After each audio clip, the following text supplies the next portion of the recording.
시청자 여러분 안녕하십니까. 지금부터 저녁에 안보정로를 시작하겠습니다.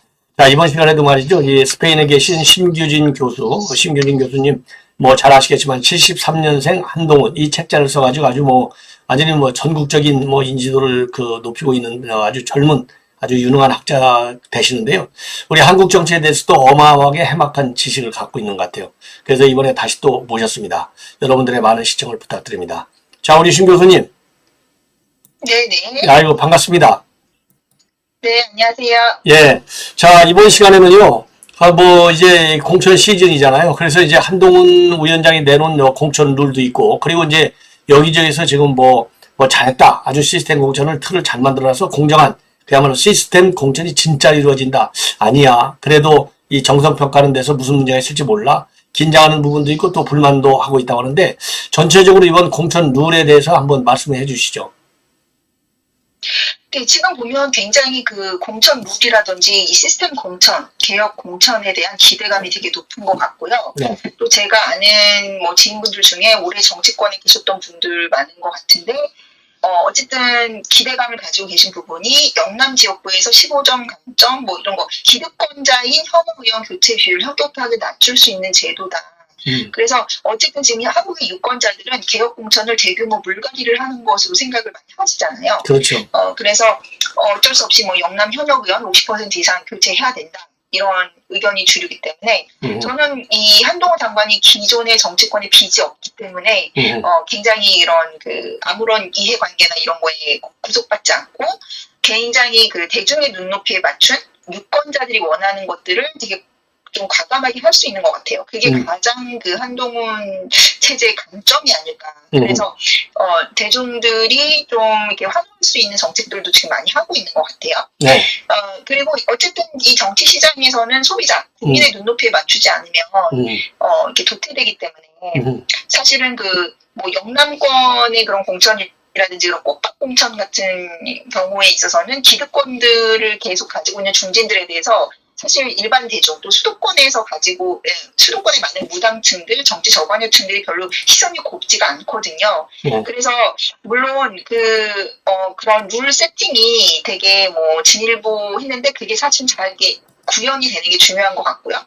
또 어차피 지금 이제 또 중진이나 이런 사람들이 나가가지고 이번에 조혜진 의원이 삼성이 이상이 무슨 죄인이냐 이런 얘기 항상 나오는 얘기인데 그런 얘기는 약간 일반 유권자들한테 잘 먹히진 않는 얘기라는 거죠. 그래서 이런 면에 있어서는 확실히 한동훈 비대위원장이 굉장히 영리하게 언론의 주목을 받을 수 있는 키워드를 가지고 가고 있다는 것이고 또 이 시스템 공천이라는 게 저는 이제 제가 얘기 듣기로는 한동훈 비대위원장이 이 직을 맡으면 이렇게 벼르고 있었던 사람들이 되게 많았대요. 그 당내에 그냥 장관하면서 꽃길 가면서 자기 손에 손 안 묻히고 이렇게 대야 투쟁력을 보이면서 굉장히 본인의 인지도라든지 스타성을 막 되게 과시했었잖아요. 그랬기 때문에 이 정치라는 거는 굉장한 계파 갈등을 조정해야 되고 자기 손에 피부는 치면서 악역도 해야 되고 이럴 텐데 그거를 어떻게 한동훈이 하나 보자 이렇게 벼르는 사람들이 되게 많았다고 하는데 시스템 공천이라는 그 키워드 어떤 시대 정신을 딱 담은 아젠다를 딱 제시함으로써 주도권을 딱 갖고 갔고 이 중진 분들도 막 그렇게 큰 잡음 없이 비그죠. 그렇게 한다는 거는 그러니까 기존에 지금 나오면 어쨌든 간에 이거는 친한계라는 소리는 안 나오잖아요. 그리고 자기가 발탁한 김경률 같은 분을 영남이나 이런데 이런 꽃밭에다 꽂는 게 아니고 그냥 수도권 험지에다가 딱 전사용으로 쓰니까 여기서는 이제 예전처럼 우리 계파 사람들을 될 만한데 이렇게 딱 그렇게 알박기 공천식으로 하는 그런 식의 이제 구태적인 정치선은 많이 벗어나는 모습을 보였고 신선함을 보였다. 그렇게 저는 합격점을 좀 주고 싶고요. 그리고 이제 제가 책에서도 원희룡 장관하고의 그런 긍정적이고 생산적인 경쟁 관계 이런 거를 주문을 했는데 그런 굉장히 이렇게 보는 사람들 흐뭇한 그런 파트너십의 그런 거를 만들면서 또 지금 이재명 대표가 받았잖아요. 자기 개항을에 나올 것이라고. 그래서 약간 개항을 자체가 어쨌든 굉장히 이렇게 격전지화되면서 아무래도 이재명 대표의 반경이 되게 좁아지지 않을까 그런 생각도 들고 지금 이제 원래 그 병리평 지금 이재명의 그 당내 위치가 굉장히 취약한 상황이기 때문에 이제 그 위성전당 만들어가지고 기존처럼 연동형 할 거라는 그런 전망이 우세하잖아요. 네. 그래서 저는 이재명 대표 입장에선 지금 되게 사면초가에 몰려가지고 뭐 자기의 그냥 최대한 자기 지분을 지키면서 당이 승리하든 말든 자기의 그 객파를 좀 지키면서 생존하는 거에 되게 맞춰져 있기 때문에 네. 총선에서도 일단 그 서버거리고 목적인 사람이라서 그렇게 전국적인 바람을 일으키거나 이런 큰 그 물결을 주도할 수 있는 정부 주도권이나 메시지 주도권을 가져가기가 되건 되게 힘들 거라고 생각을 하고요. 네. 그런 면에서 보면은 이제 원희룡 장관도 되게 해볼만해졌다. 그런 생각이 들고 이게 또 이재명은 이게 저는 구도가 되게 가장 또 국민의힘이랑 이 한동훈 비대위원장 입장에서 되게 좋게 작용하는 것이 어쨌든 구도가 지금은 이제 이재명 씨는 자기를 잡으러 온 원희룡을 이제 버겁게 좀 상대해야 되는 게 됐고 이제 한동훈 비대위원장 같은 경우는 이 원희룡이라는 장수가 이재명을 마크하면서 본인은 또 막 전국을 다 다니면서 바람몰이를 할 수 있잖아요. 편도 사나이. 이재명은 개항이라는 이제 그 전선에 매몰돼 있는데 한동훈 비대위원장은 편도 사나이로서의 면모를 계속 할 수 있기 때문에 그런 활동 반경이나 이 구도 차원에서 되게 한 뎁스 더 한동훈이 더 위에 있는 듯한 느낌을 줄 수가 있거든요. 그래서 그렇죠.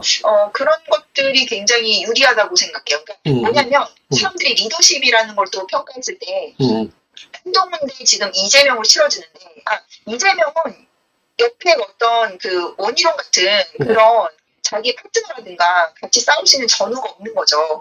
근데 한동훈 비대위원장은 오히려 원희룡이라는 그런 아주 강력한 파트너를 가진 그런 리더. 그래서 이 사람들이 갈등하지 않고 가는 그런 모습을 보이면 이쪽은 어벤져스처럼 보이는데 저쪽은 이재명 사당으로 보이게 되면 그것도 굉장히 사람들이 특히 무당층이 봤을 때는 어느 쪽이 더 유능한 국정 운영 세력인가라는 측면에서 또 어떤 메시지를 던지기도 더 좋은 우호적인 환경이 되지 않을까 그렇게 생각하고 있습니다. 예. 그럼 이제 시스템 공천이라고 그래서 뭐 맞는 건 아니잖아요. 그래서 뭐 시스템 공천에도 다 장단점이 있는데, 자, 왜 그런 내부로부터 오는 어떤 그 비판의 네거티브한 측면도 있지만 또 외부, 그렇잖아요. 또 이 정치적인 색깔에 따라서 다르고, 특히 또 야당에서 이제 아까 지금 말씀드린 이거 뭐 민주당 이재명 사당인데 지금 사실 고립무원의 경지로 저는 빠져들고 있다고 보는데요. 그러다 보면 이제 자기네 결속을 하고 표를 지지 기반을 확충하려고 계속 이제 공천 쪽에다가 공격을 많이 할 것 같거든요. 왜냐하면 이재명은 사당, 그러니까 사적인 사천이라고 그러잖아요. 그리고 이제 우리 쪽은 이제 그야말로 공천이고, 이게 사천 대 공천의 대결로 갈 수 있는 이런 구도가 되면 우리가 이제 당연히 유리할 텐데, 그러니까 이제 야권에서 어떤 이 프레임을 걸고 이 공천을, 시스템 공천을 비판할 것 같은지, 거기에 대해서는 어떻게 우리가 준비하는 게 좋은지, 이런 걸 한번 어드바이스 한번 해보시죠. 그러니까 저는 근데 그 지금 야권에서 너무나 빨리 자기들의 그 칼이라고 할까요? 자기 공격 무기를 다 노출해가지고 지금 그거에 대응하는 맞춤 전략으로 한동훈 비대위원장이 나오고 있다고 보는 것이 일단 뭐 친윤 공천이나 뭐 검찰 공천 그런 얘기는 쏙 들어갈 것 같아요. 그리고 보면은 이 시스템 공천하면서 가장 좋은 점은 이 보수들의 가치인 능력주의. 제가 책에 가서 능력주의가 이 한동훈 비대위원장의 핵심 가치라고 했는데 이게 뭐냐면은 기득권한테는 이렇게 뭔가 페널티를 주지만 실력이 있어야지. 그러니까 이렇게 페널티 줬을 때 그러면 우리는 공정하게 경선 룰대로 하겠다. 그럼 이 룰대로 맞춰서 너의 실력을 보여봐라는 게 이 시스템 공천의 핵심 요소거든요. 그렇죠. 그러니까 뭐 내리꽂는 공천이나 전략 공천이 아니라 이런 룰을 만들어서 기득권한테는 어느 정도의 짐을 주지만 페널티를 주지만 그럼 시민들도 이길 수 있어야지 우리가 해주는 거지 무조건 신이라고 물갈이하고 뭐 그런 건 아니야라는 거예요. 그러니까 뭐냐면 그 기존에는 영남이나 강남같이 보장이 어느 정도 된다 하면은 여기는 그냥 볼 것도 없이 그 국민 대한 눈치 이런 것도 없이 우리 사람 낑겨먹고 하면서 이게 개파 싸움에 뭐 전리품처럼 됐잖아요. 근데 그런 식의 스토리텔링이 나오지 않는다는 것 자체가 이 보수들이 지향하는 가치를 하는 거고 예를 들어서 이렇게 룰을 만들었는데 중진이라 할지라도 아니 너무 지역구 관리를 잘해가지고 이렇게 페널티를 많이 줬는데도 살아남으면은 그 사람이 우리는 그 사람을 선택할 거야라는 거죠. 말하자면 그러니까 능력이 있다면 능력을 보여주고 살아남으라는 거거든요. 그러니까 네. 계파별로 쫙 보내는 게 아니라, 그러니까 그런 것만 해도 엄청난 그 대의 명분이 되기 때문에 저들이 말하는 뭐 검사 정권 검사 수십 명 보낸다, 뭐 문재인 때처럼 그러니까 뭐 청와대 출신이라고 뭐 거기 다 꼴지역구를 뭐 차지한다, 그런 말이 사실은 안 통해 버리는 거예요. 그래서 저는 그 점에서 굉장히 저는 되게 영리하다.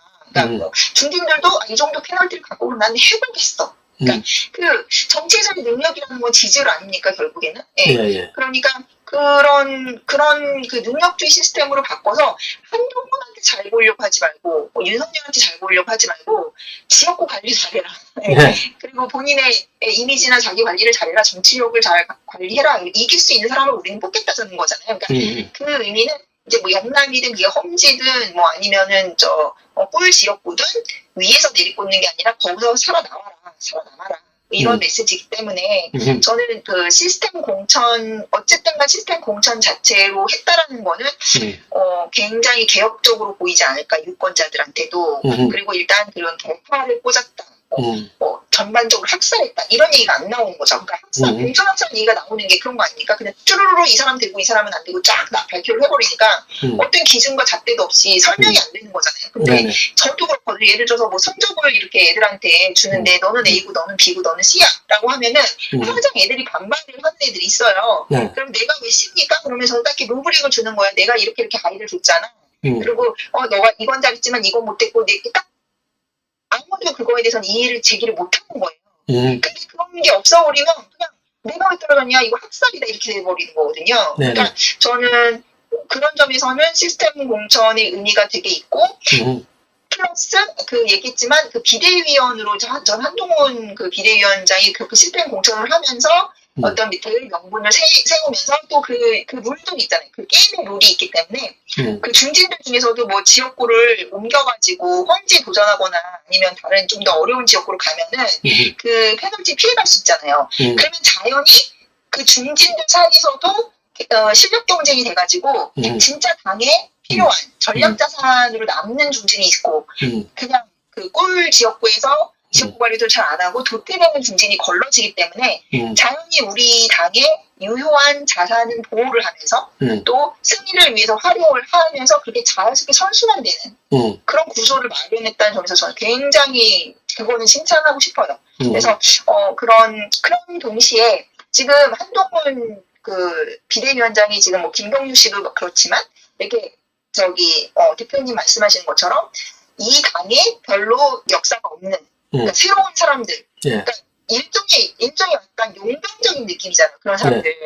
그런 사람들은 굉장히 격렬한 그런 데 가가지고 이렇게 전반적인 그 군의 살기를 높이는 그런 활용도를 쓴다는 거죠. 그러니까 예를 들어서 뭐 김경수 씨나 뭐 박은식 씨나 뭐 김상수 변호사라든가 지금 한동훈 장관이 자기 이름을 걸고 인재 영입한 사람들을 막 영남이나 이런 데 꽂아놓는 게 아니잖아요. 그러니까 영남에서는 기존에 있는 정치 세력들이 당신들이 굉장히 실력 경쟁을 해서 살아남는 사람들이 남으시오라고 하고, 본인이 지금 어떤 새로운 피를 수혈해서 막 광주, 정율성 이런 되게 타겟팅해가지고 딱딱딱 폭탄을 던져서 전반적인 판의 분위기를 좀 더 우리 할 수 있다, 패배지 극복하고 이렇게 우리가 싸울 수 있다, 이런 거를 보여주는 식으로 뭐 박상수 변호사가 그분들 인천으로 가신다고 하더라고요. 그러니까 수도권에 전략 지역에 이렇게 빵빵 폭탄을 터트리는 용도의 전위부대로 이렇게 활용하는 그런 밸런스가 되게 좋다라고 생각해요. 네네.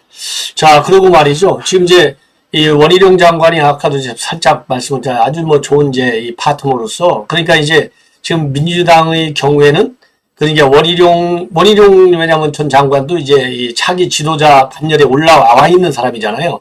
근데 지금 민주당의 경우에는 지도자 반열에 와 있다고 해봐야 지금 1학년 정도 되는데 이제 날라가 버리고, 그렇죠? 그다음에 그다음에는 이제 선수들이 사실상 없어요. 우리 여권은 그래도 많이 있는데, 그런 측면에서 이제 상당히 또 이제 차별화될 수도 있다 그러는데, 지금 이제 오늘 보면은 이재명이가 이제 개항을 가겠다고 확실하게 이제 입장을 표명했거든요. 요 개항을 원희룡 장관이 싸우는데 어떤 데 초점을 두고서 싸우는 것이 이재명을 딱 개항만 딱 묶어놓고 있을 수 있고, 또 이재명의 사법 리스크 사다가 여러 가지 문제점이 제대로 개항에 먹혀 들을 수 있는지, 어떤 전략적 카드를 꺼내는 게 좋은지 한번 말씀해 주실래요? 그러니까 음. 지금 원희룡 장관 같은 경우는 음. 제가 듣기로는 그쪽에 여러 가지 그 국토부에서 해왔던 여러 가지 이제 국토 개발 이슈라던가 이런 수도권 내에 이제 그 격차 해소 같은 문제에 있어서 전문가 이제 국방부 국방부 아니라 국토부. 국토건설부의 네. 국토부 장관을 했기 때문에 이제 그런 식의 정부 여당이 할 수 있는 정책적인 부분을 주도하면서 그 여당 프리미엄, 정부 여당 프리미엄을 적극적으로 활용해야 될 것 같아요. 네네. 인천시장도 이제 지자체장들도 보수당이 다 하고 있으니까. 그렇죠. 인천도 그러니까 우리의 국민의힘이죠. 예.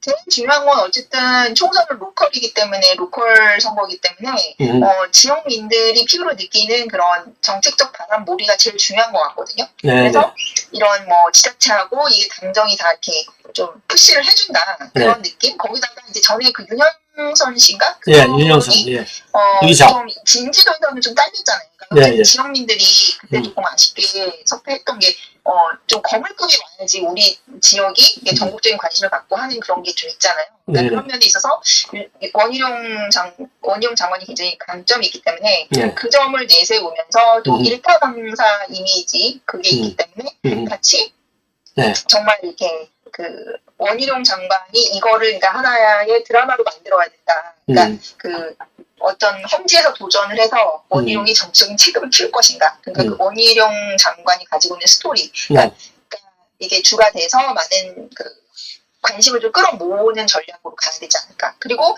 일단 그 한동훈 장관하고 한동훈 위원장하고 원희룡 장관도 지금 이제 선의의 경쟁 관계잖아요. 그렇죠. 그러니까 그런 면에 있어서 많이 더 주목을 받을 수 있을 것 같아요. 그러니까 이재명 씨 같은 경우는 어떻게 정치적으로 생존을 해서 또 방탄을 하고 사법 리스크하고 그런 약간 광고지향적 얘기가 있지만은 이제 원희룡 장관 같은 경우는 또 한동훈 장관과 같이 선의의 경쟁자이면서도 학자로서 얘기거리가 많이 되잖아요. 그래서 스토리텔링을 되게 잘 해야 된다고 생각해요. 그래서 이제 총선에 대한 관심거리가 이 총선을 어느 정도 이겨서 한동훈 장관의 입지가 높아질 것인가도 있지만 또 원희룡 장관이 이걸 이김으로써 얼만큼 한동훈 이상의 또 주목도나 존재감을 또 보수 내에서 가질 수 있을 것인가. 그러니까 그런 선의의 경쟁 구도 관계를 많이 또 활용을 해서 사람들이 봤을 때 뭔가 어벤져스 느낌 나게 이 진영은 여러 팀이 있구나.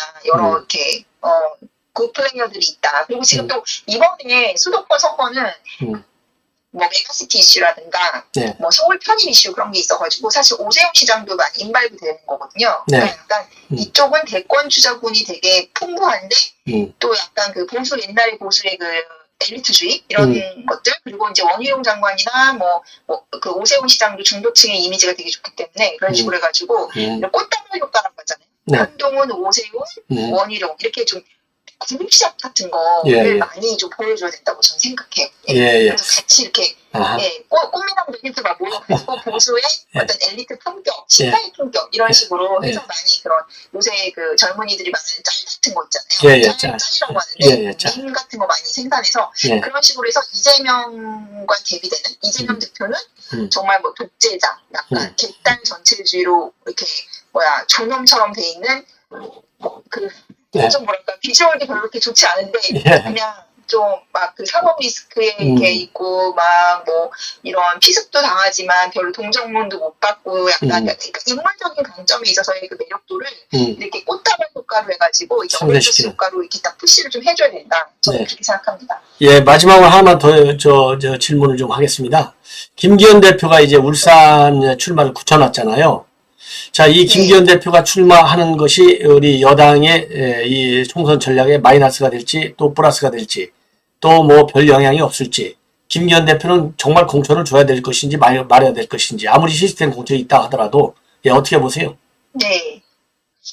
저는 김기현 씨의 어떤 이슈가 됐든 그게 한동훈 비대위원장과 엮여가지고 많이 나오는 것 자체가 별로 도움이 안 된다고 생각해요. 그래서 그냥 그거는 한동훈 장관이 많이 인발하거나 공천을 준다 안 준다 그런 거 자체에 대해서 많이 화제거리를 만들지 말고 그냥 시스템 공천 룰에 맞춰서 잡음 없이 처리하는 게 가장 좋은 것 같고 지금 김기현 씨의 캐릭터는 약간 말하자면 예전에 그 당대표 선거할 적에 그 나경원 씨 같은 좀 스탠스 그런 이미지라고 저는 생각하거든요. 그래서 일단 문제는 저는 그거가 문제인 것 같아요. 김기현 씨나 나경원 씨나 본인들이 대권에 대한 꿈이 있었기 때문에 뭐 자기 정치라든가 자기 스펙 관리를 함으로써 그 어떤 저 당원들한테 네. 신뢰를 받지 못했다. 그게 가장 컸던 문제인 것 같거든요. 네. 근데 그렇다고 해서 뭐 나경원 의원이나 뭐 김기현 뭐 전 대표 같은 분들이 또 뭐 막 조직에 막 분란을 많이 일으키고 막 그런 스타일은 아니거든요. 네. 그러니까 괜히 그런 분들하고의 막 그런 분들을 막 이렇게 공격하는 그런 프레임이 많이 강조가 돼서 뭐 이렇게 당 내분이 비춰지는 것처럼 보여지고 그런 게 절대 도움이 되지 않기 때문에 그리고 네. 그분들은 약간 뭐라고 할까요? 이렇게 주류에 항상 그 순응하는 그런 조직 친화적인 뭐 그런 성향이 좀 있는 거죠. 그러니까 자기 정치를 하기 때문에 그런 뭐 신뢰도나 좀 그런 면에 있어서 많은 전폭적인 신뢰를 네. 못 얻는 것뿐이지 그렇다고 해서 그분들이 뭐 막 분탕을 일으키거나 뭐 이준석 같이 이 당에 해가 되는 그런 존재도 절대 아니고 네. 또 잘 본인들 가지고 있는 그런 정치력이라던가 네. 지역에서 영향력도 상당하신 분들이기 때문에 네. 굳이 그분들을 막 공격하거나 뭐 갈등의 요소를 부각시켜서 이 당 전체에 나쁜 이미지를 노출할 필요는 없다. 저는 네. 그렇게 생각합니다. 그냥 시스템에 맡겨라 이거죠.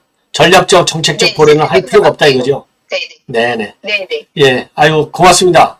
자, 뭐 또 시간 되는 대로 수시로 제가 좀 전화 좀 드리겠습니다.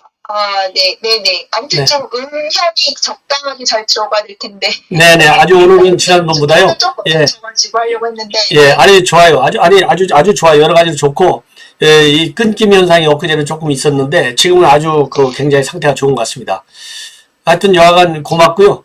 또 전화 인터뷰를 좀 계속 좀 하겠습니다. 네, 감사합니다. 네, 고맙습니다. 네, 고맙습니다. 네. 들어가세요. 네네. 자, 시청자 여러분, 뭐, 고맙다는 말씀을 다시 한번 드리고요. 자, 많은 시청을 통해서, 이 총선과 관련해서, 그리고 전국 전반에 관해서, 심규진 스페인 대학의 교수님, 계속해서 제가, 시간이 되는 대로 인터뷰를 할 예정으로 있습니다. 여러분들께서 본 방송 많이 시청해 주시면 대단히 고맙겠습니다. 감사합니다.